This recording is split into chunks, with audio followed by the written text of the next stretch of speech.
e eu quero lhe convidar a ler comigo. Salmo 93, leremos de forma uníssona. É um salmo curto, são apenas 5 versículos, mas é um salmo preciosíssimo. Salmo 93. Diz-nos a palavra do Senhor: reina o Senhor, revestiu-se de majestade, de poder se revestiu o Senhor e se cingiu, firmou o mundo que não vacila. Desde a antiguidade está firme o teu trono, tu és desde a eternidade. Levantam os rios, ó Senhor, levantam os rios o seu bramido, levantam os rios o seu fragor, mas o Senhor nas alturas é mais poderoso do que o bramido das grandes águas, do que os poderosos vagalhões do mar. Fidelíssimos são os teus testemunhos. A tua casa convém a santidade, Senhor, para todos sempre. Adoniram Judson foi o primeiro missionário norte-americano enviado para o estrangeiro. Ele dedicou a sua vida ao serviço de Deus, mas ainda assim enfrentou tragédias. Ele perdeu a sua esposa e 3 meses depois perdeu a sua filhinha Maria, a filha recém-nascida.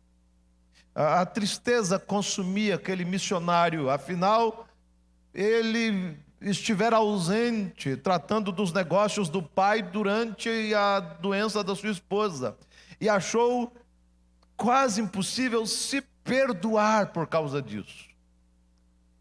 Num grande desabafo, naquele momento de dor e de angústia, ele escreveu: Deus é para mim o grande desconhecido. Creio nele, mas não o encontro. C.S. Lewis, um dos mais devotados e influentes pensadores cristãos do século XX, teve que enfrentar o luto quando a sua amada esposa, Ellen Joy, morreu de câncer. E C.S. Lewis, que escrevera sobre sofrimento anos antes, quando se deparou com a perda da sua esposa, ele ficou arrasado e escreveu com tristeza na alma algumas palavras.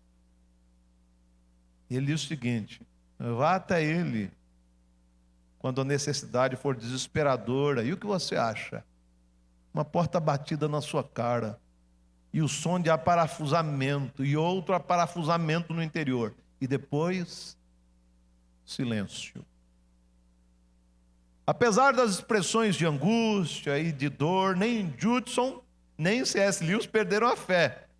Mas a reação desses 2 servos de Deus do passado apenas comprova que muitas vezes a chuva cai tão forte que abafa os outros sons, as outras vozes, fazendo com que tenhamos dificuldade, inclusive, de ouvir a voz de Jesus acalmando a tempestade.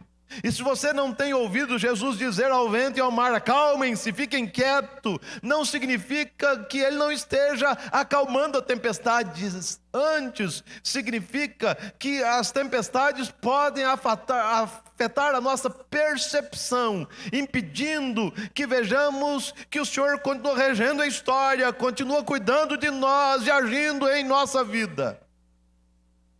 As tempestades provocadas por uma enfermidade, por uma crise conjugal, por causa de um filho rebelde, por causa do desemprego, por causa da crise econômica, por causa de uma crise financeira.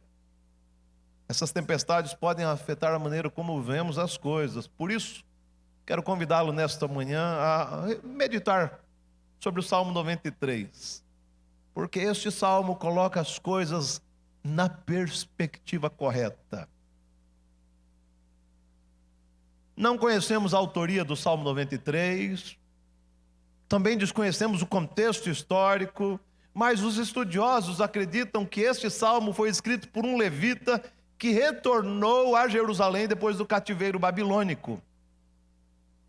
Você deve se lembrar, a Babilônia exerce domínio, cai diante do Império Medo-Persa, e tempos depois, o Império Persa, liderado por Ciro, permite que os judeus comecem a voltar à sua terra natal. E mais do que retornar à terra natal, os judeus desfrutaram do investimento do próprio Império Persa para a reconstrução do Templo de Jerusalém, da cidade de Jerusalém.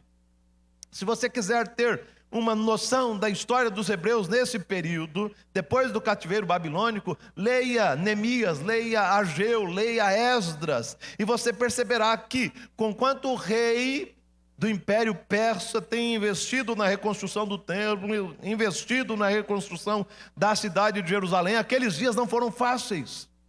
Os hebreus tiveram que lidar com muitos desafios, eles tiveram que lidar com muitos adversários que queriam impedir a reconstrução dos muros, queriam impedir a reconstrução do templo, queriam impedir o avanço de Israel mais uma vez, queriam impedir a reestruturação da nação.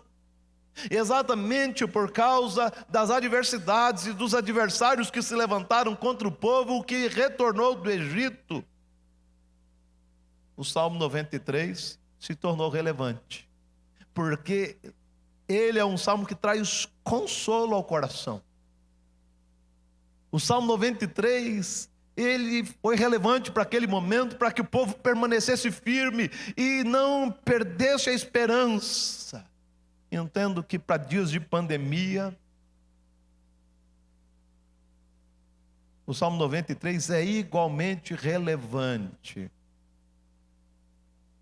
Para dias quando não sabemos como lidaremos com os próximos meses, o que enfrentaremos nos próximos meses, por causa da crise na qual estamos inseridos, o Salmo 93 é absolutamente relevante, porque ele traz algumas verdades que devem trazer consolo para o nosso coração e esperança para a nossa alma.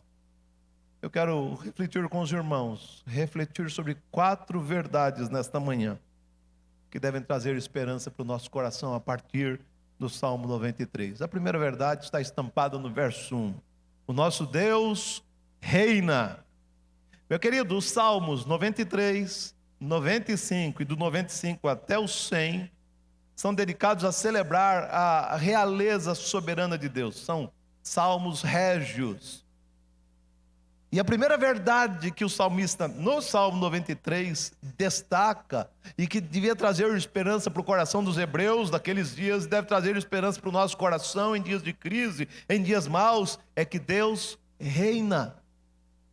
Deus reina. Segundo o versículo 1, o nosso rei está vestido de majestade, é cheio de majestade. A linguagem usada aqui passa a ideia do rei vestido dos seus trajes reais, assentado no trono, governando todas as coisas. E é isso que o salmista diz: o Senhor está vestido em trajes reais e reina sobre todas as coisas, Ele é sobre tudo. Mas mais do que isso, no versículo 1 ele diz: reina o Senhor, revestiu-se de majestade, de poder se revestiu o Senhor e se cingiu. Ele está dizendo que o nosso Deus não apenas está vestido de majestade, é majestoso e reina, mas Ele é poderoso. Nosso Deus é o Deus onipotente e, portanto, nada pode se levantar contra Ele. Ninguém pode impedir o seu agir, ninguém pode impedir a manifestação do seu poder na história. Ele é o Deus que intervém, Ele é o Deus que transforma as coisas, Ele é o Deus que transforma o mundo, Ele é o Deus que rege a história. Bendito seja o nosso Senhor. Ele é o Deus que reina e é todo poderoso. Mas mais do que isso, olhe para o versículo 2, por favor. Ele continua falando sobre o Senhor que é rei, e ele diz: desde a antiguidade está firme o teu trono. E ele continua e diz: tu és desde a eternidade. Ele diz o seguinte: olha, o nosso Deus reina, vestido de majestade, Ele é poderoso. E esse nosso rei é um rei eterno. Quando o salmista faz menção à eternidade de Deus, ele está dizendo que Deus existe desde sempre. Ele não teve começo nem fim. Ele é o grande eu sou. Ele é o alfa e o ômega. Esse Deus eterno já viu todas as tormentas e conhece todas as tormentas que podem abalar as estruturas mais firmes. E mais do que conhecer, Ele cuida dos seus servos em meio a essas tormentas. Nos dias de Noé, o Senhor destruiu a terra com o dilúvio, mas sustentou a família do seu servo. Quando José foi vendido como escravo para o Egito e a sua vida entrou em colapso, o Senhor estava ao seu lado no poço, na viagem até o Egito, na casa de Potifar. Quando ele estava no calabouço, o Senhor não abandonou José em meio à tempestade.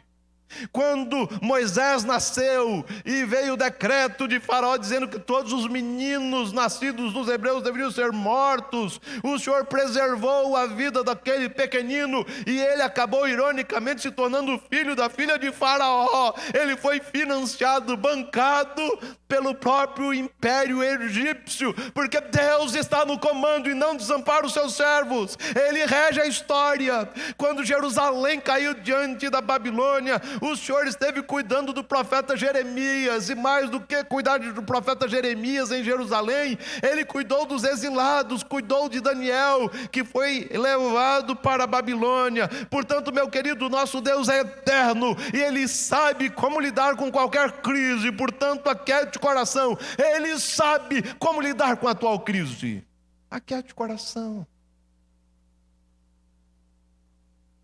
Segunda verdade destacada pelo salmista, que é igualmente preciosa, está no versículo 2. Desde a antiguidade está firme o teu trono. Ele começa o Salmo 93 com uma declaração que deveria por si só aquietar o nosso coração assustado. Ele começa no versículo 1 dizendo: reina o Senhor. E por saber que o Senhor reina, isso deveria tranquilizar a nossa alma.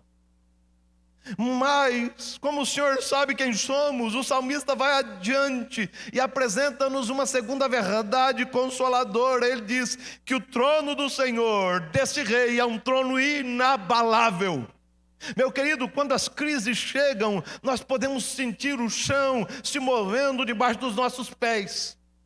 Podemos ver o chão se abrindo debaixo dos nossos pés. No entanto, mesmo que a terra se abale e mesmo que o mundo se transtorne, o salmista lembra-nos de uma verdade maravilhosa: o trono de Deus permanece inabalável. E o trono de Deus permanece inabalável porque aquele que está sentado no trono é o Deus inabalável.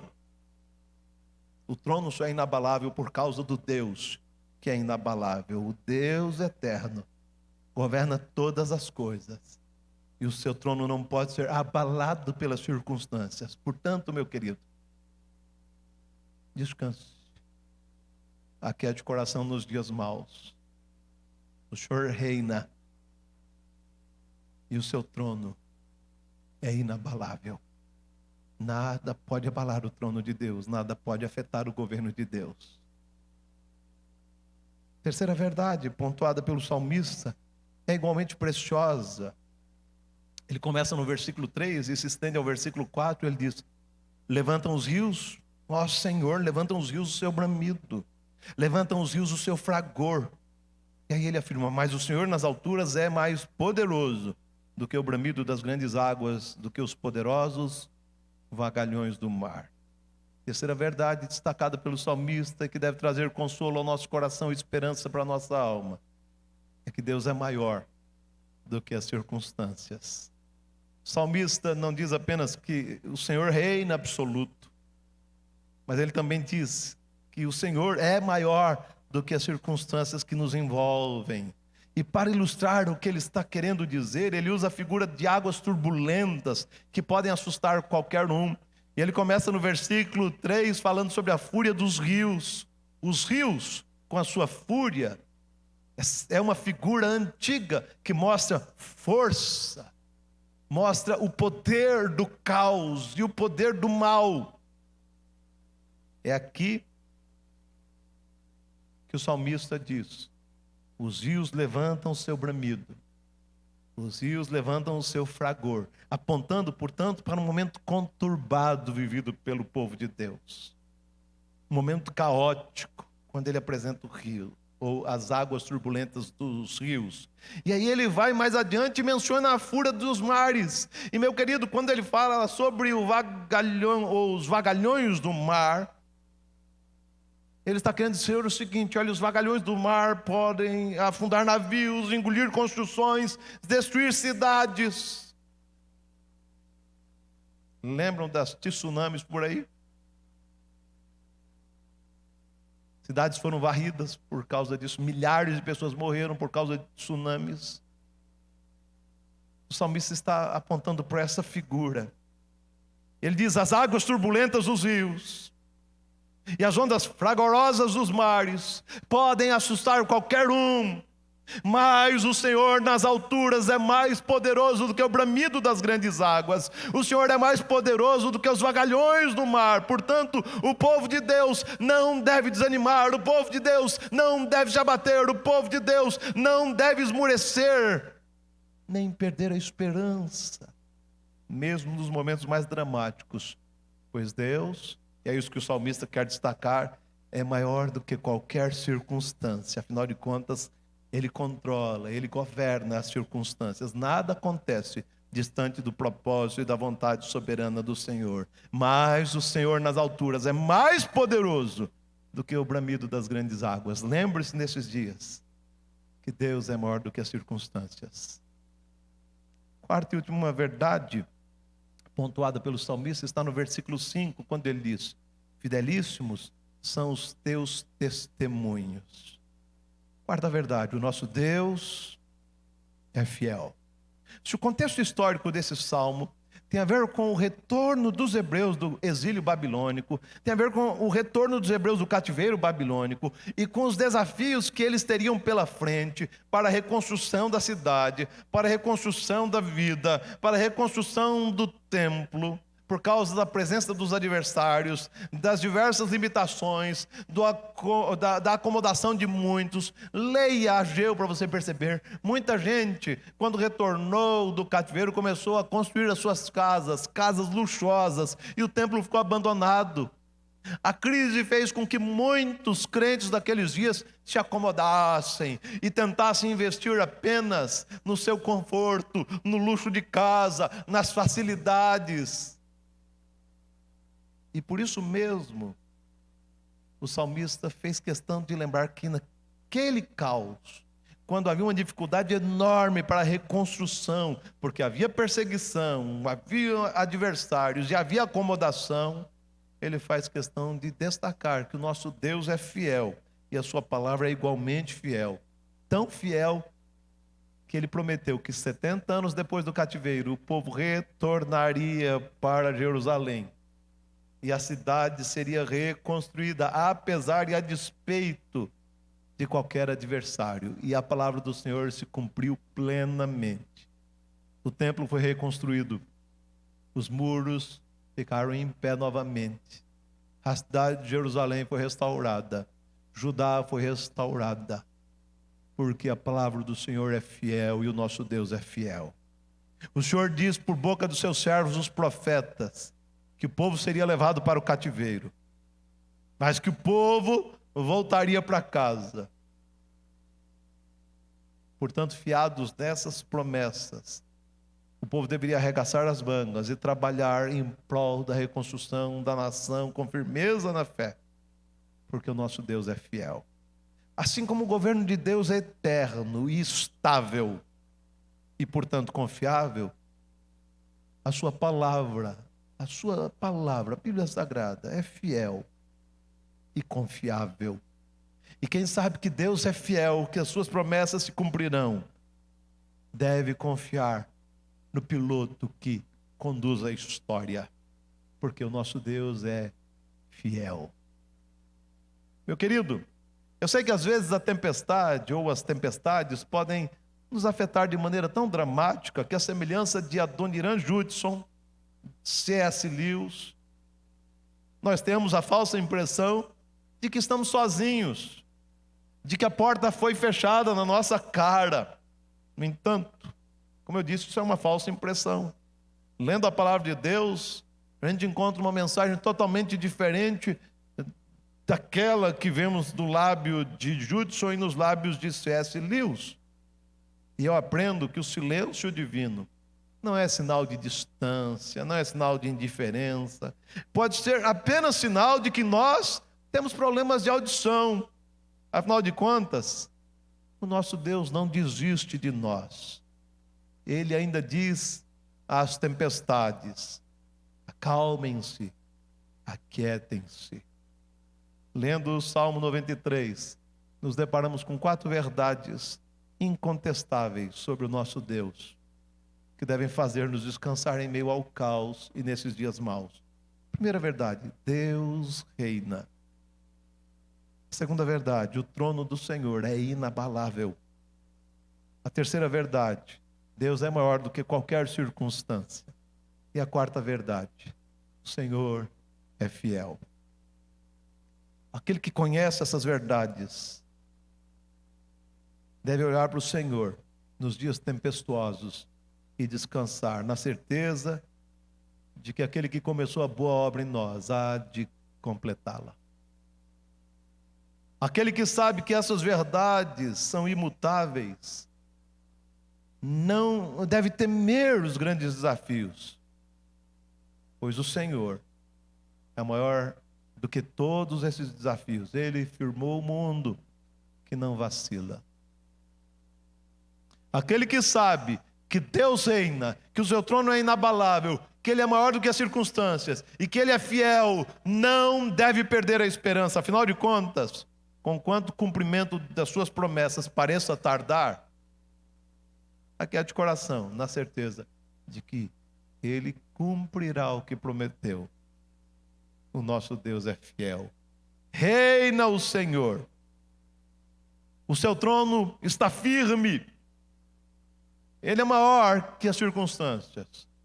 E o nosso Deus é fiel. E viva esses dias maus com essas certezas no coração.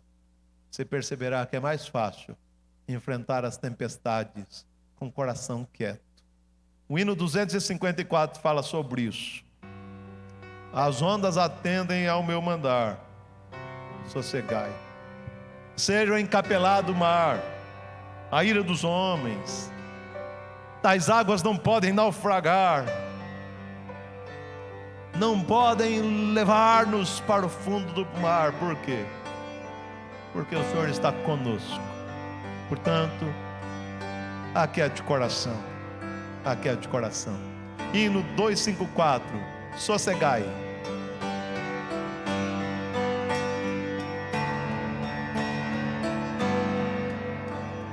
Mestre, o mar se revolta e as ondas nos dão pavor. O céu se reveste de trevas, não temos um Salvador. Não se te dá que morramos, podes assim dormir. Se a cada momento nos vemos já prestes a submergir, as ondas atendem ao meu mandar, sossegai. Seja o encapelado mar, a ira dos homens, o gênio do mal, tais águas não podem naufragar, que leva o Senhor, Rei do céu e mar. Pois todos ouvem o meu mandar, sossegai, sossegai, convosco estou para vos salvar. Mestre, tão grande tristeza me quer hoje consumir. Na dor que perturba minha alma, te imploro, vem me acudir. De ondas do mal que me encobrem, quem me virá valer? Não tardes, bom mestre, estou quase a perecer. As ondas atendem ao meu mandar, sossegai. Seja o encapelado ira dos homens, o gênio do mal, tais águas não podem a naufragar, que levam o Senhor Rei do céu e mar, pois todos ouvem o meu mandar. Sossegai, sossegai, convosco estou para vos salvar. Sossegai. Nós não vamos cantar agora a terceira estrofe. Eu quebro as perninhas do pessoal do louvor, né? Mas nós vamos orar. Eu quero orar com você. Eu sei que alguns queridos estão assustados. E talvez você não esteja inquieto, porque você tem uma condição econômica que dá, de alguma maneira, um certo conforto e uma certa segurança. Mas tem queridos nossos que estão assustados, porque não sabem como enfrentarão os próximos meses. Vamos orar. Feche os seus olhos.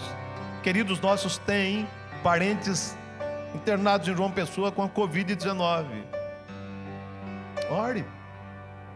Feche os olhos nesse instante. Curve a cabeça. Senhor, nós queremos pedir que Tu tenhas misericórdia de nós.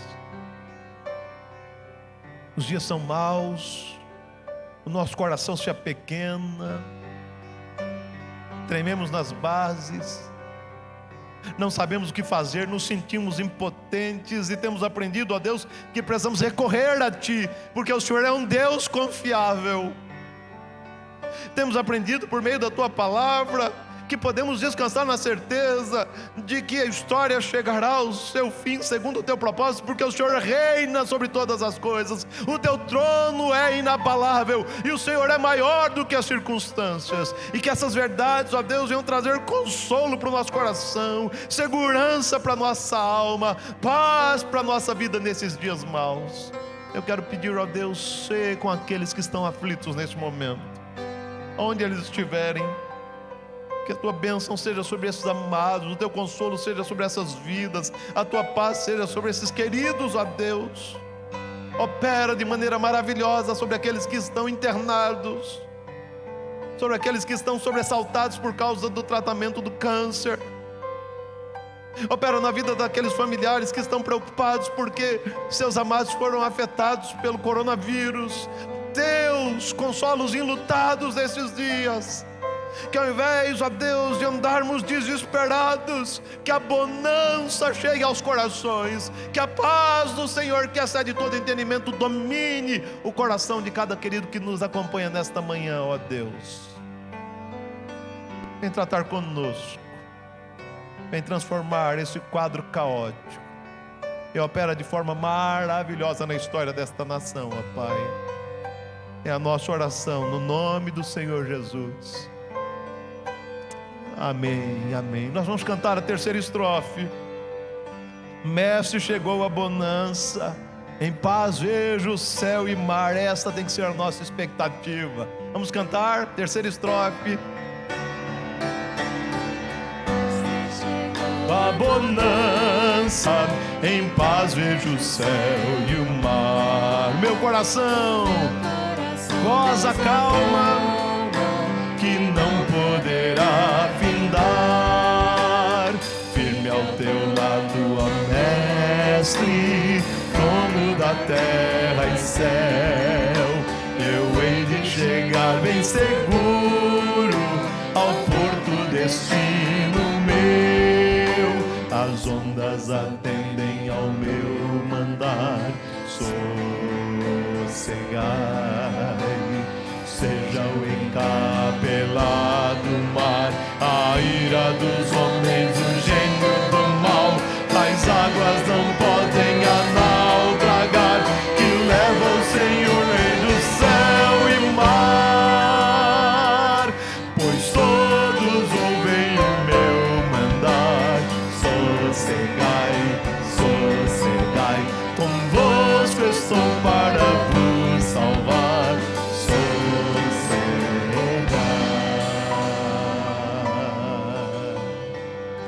Sossegue o coração, aquiete o coração nessa manhã. Ele reina. Nós vamos impetrar a bênção. E depois da bênção, não se desconecte, nos acompanhe, temos alguns avisos. E eu gostaria que os irmãos acompanhassem os avisos, por favor. Não saia nem da frente do seu smartphone, nem da sua Smart TV. Acompanhe-nos, por favor. Vamos orar. Mais uma vez impetrar a bênção. Sustenta-nos, ó Deus. Renova a nossa fé. Abençoa cada mãe nesse dia. Fortalece a tua igreja. Dirige a tua igreja. E que essa igreja, olhando para Jesus, se torne igreja inabalável nesses dias maus. É a nossa oração em Cristo Jesus. E a graça do Senhor Jesus, o amor de Deus, o Pai eterno, a comunhão, consolação e poder do Espírito Santo sejam sobre a sua vida, sobre a igreja de Jesus, hoje e sempre. Amém, amém. Que Deus lhe abençoe, meu querido. Que você tenha uma manhã preciosa ao lado dos seus amados e na presença do Senhor.